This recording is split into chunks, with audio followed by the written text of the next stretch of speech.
नमस्कार, मैं हूं वैभव नाथ शर्मा और आप देख रहे हैं मेरा YouTube चैनल वैभवन। पितृपक्ष में जिसे श्राद्ध पक्ष भी कहते हैं, अगर इस पितृपक्ष में पितृदोष से मुक्ति के लिए कुछ सरल उपाय करें तो किसी भी व्यक्ति के जीवन में अगर आपने कुंडली दिखा के उपाय कर लिया, दैनिक अपना पूजा पाठ कर लिया, ग्रहों के उपाय करा लिए, लेकिन फिर भी लाभ न मिल रहा हो तो कहीं ना कहीं देवदोष या पितृदोष का ये लक्षण होता है। तो ऐसे में पितृदोष के भी उपाय कर लेने चाहिए, जिससे अगर किसी भी प्रकार का कोई पितृदोष बन रहा हो तो उससे आपको मुक्ति मिल जाए।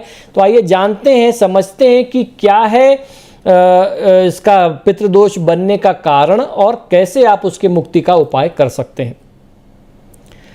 हर साल पूर्वजों के प्रति श्रद्धा और समर्पण का पर्व श्राद्ध पक्ष अश्विन मास के कृष्ण पक्ष की प्रतिपदा तिथि से आरंभ हो जाता है और अश्विन मास के कृष्ण पक्ष की अमावस्या तिथि तक ये चलता है।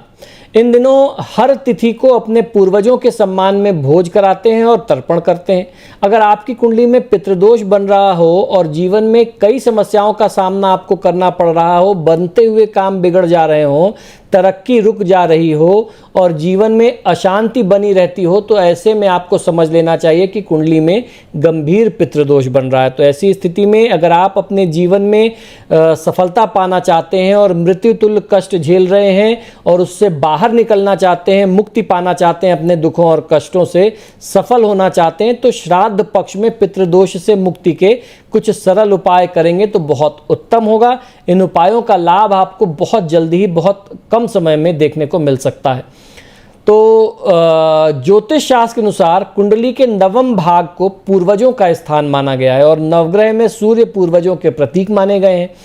अगर कुंडली में सूर्य बुरे ग्रहों के साथ स्थित है या बुरे ग्रहों की दृष्टि उन पर हो जाए या अगर कहीं ग्रहण योग सूर्य के ऊपर बन जाए, चंद्रमा के ऊपर बन जाए, इसके अलावा कुंडली में नवम भाव या इस भाव के स्वामी को कुंडली में बुरे ग्रहों द्वारा ग्रसित कर लिया गया हो, उन पर दृष्टि हो या वहाँ कोई ऐसा अशुभ ग्रह बैठ गया हो, तो ये ग्रहण योग जो है ये पितृदोष का बहुत बड़ा एक कारक होता है।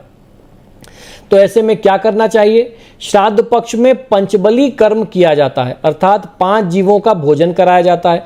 पंचबली के दौरान श्राद्ध में गोबली, श्वान बलि, देवादि बलि, काक बलि और पिपलादि कर्म किया जाना चाहिए। पितृपक्ष जब तक चलते हैं तब तक हर रोज कौवों को खाना डालना चाहिए। मान्यता है कि पूर्वज पितृपक्ष के दौरान कौवों के रूप में धरती पर आते हैं, इसलिए हर रोज कौवों को खाना आपको जरूर देना चाहिए। इसके बाद ब्राह्मण को भोजन आपको कराना चाहिए। अगर आपकी कुंडली में पितृदोष है तो अपने घर की दक्षिण की दीवार में पूर्वजों की तस्वीर आपको लगानी चाहिए और उस पर हर रोज आपको पुष्प या माल्यार्पण करना चाहिए। उनके सामने धूप दीप जला दें, प्रणाम कर लें, माला चढ़ा करके या फूल चढ़ा करके, तो ये बहुत अच्छा होता है। साथ ही जब भी आप घर से बाहर जाएं या किसी भी शुभ काम के लिए निकलें तो उनको प्रणाम करके उनका आशीर्वाद लेकर के जाएं। ऐसा करने से धीरे धीरे पितृदोष कम होता है और पितरों की कृपा आप पर सदैव बनी रहती है। श्राद्ध पक्ष के दौरान पूर्वजों के निधन की तिथि में जरूरतमंद और ब्राह्मण लोगों को भोजन कराना चाहिए। उनको सम्मान पूर्वक दान दक्षिणा देकर के विदा करना चाहिए।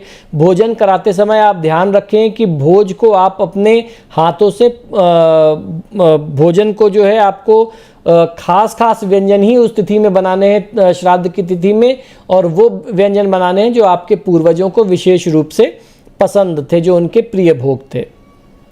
और गरीबों को वस्त्र और अन्न का दान करना चाहिए। ऐसा करने से भी पितृदोष जो है वह समाप्त होता है। लाल किताब में भी पितृदोष से मुक्ति के कुछ बहुत ही प्रभावशाली उपाय बताए गए हैं। इनमें आप श्राद्ध पक्ष के दौरान हर रोज कौवे को, कुत्ते को, चिड़िया को, गाय को और चींटियों को भोजन कराएं। वहीं सुबह और शाम के समय में कपूर जलाएं, गुड़ में घी मिला करके उसकी धूनी दें। ऐसा करने से पितृदोष से व्यक्ति को, परिवार को मुक्ति मिल जाती है। पितृदोष से मुक्ति के लिए पीपल और बरगद के पेड़ की हर रोज पूजा करना भी बहुत लाभकारी और चमत्कारी है। श्राद्ध पक्ष के दौरान दोपहर के समय में जल चढ़ाएं और फूल, अक्षत और काले तिल भी आप समर्पित करें और पितरों से अब जाने अनजाने में हुई अपनी गलती के लिए क्षमा याचना करें और उनसे आप आशीर्वाद मांगें। इसके साथ ही परिवार के हर सदस्य से 10-10 रुपए के सिक्के लें और मंदिर में इसका आप दान कर दें। अगर घर पर कोई बुजुर्ग है तो उनके साथ जाएं और गुरुवार के दिन यह दान करें तो आपको लाभ अवश्य मिलता है। तो पितृपक्ष के समय में 15 दिनों 16 दिनों में जब गुरुवार के दिन आप ये दान करेंगे तो आपको विशेष लाभ इसका मिलेगा।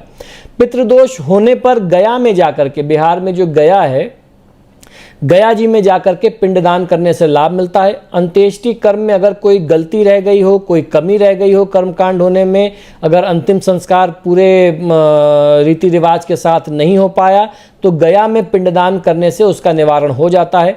वहीं पूर्वजों की मृत्यु की तिथि पर घर में पूजा पाठ करवाएं और हर अमावस्या के दिन श्राद्ध कर्म करते रहें, ब्राह्मणों को भोजन कराएं, पिंडदान वगैरह करें, उनका श्राद्ध करें।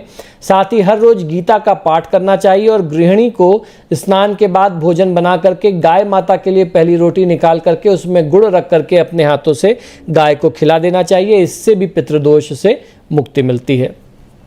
तो दोस्तों ये तो बात रही, हम लोगों ने जान लिया कि किस तरीके से आप पितृपक्ष का लाभ ले सकते हैं कुंडली में बन रहे गंभीर पितृदोष से मुक्ति पाने के लिए। ये बहुत ही सरल उपाय हैं और कोई भी व्यक्ति इन उपायों को करके बहुत अच्छा लाभ अपने जीवन में प्राप्त कर सकता है।